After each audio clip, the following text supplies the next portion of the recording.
दिसंबर की आखिरी शाम आ पहुंची और ये शाम आप सब दोस्तों के नाम आ पहुंची।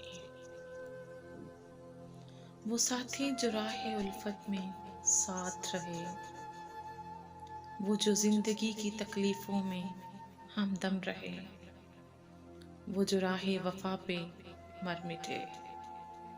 ये आखिरी शाम उन शहीदों के नाम, वो सिपाही जो घरों से मकतब को निकले मगर कभी ना लौटे, वो जो राहे वफा पे दगा दे गए, जिनकी यादों में आंखें पत्थर आ गईं, वो जो सब दुखों के साथी थे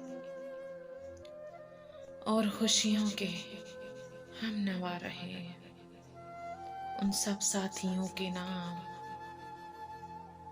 ये जो लम्हे हैं बाकी, उन लम्हों के नाम, दिसंबर की ये पुरसोज आखिरी शाम, आओ मिलके मनाएं तमाम। कि शायद अगले दिसंबर ये शाम तो हो, मगर हम ना हो, क्या पता हम ना हो। तो है दिसंबर। अल्लाह हाफिज।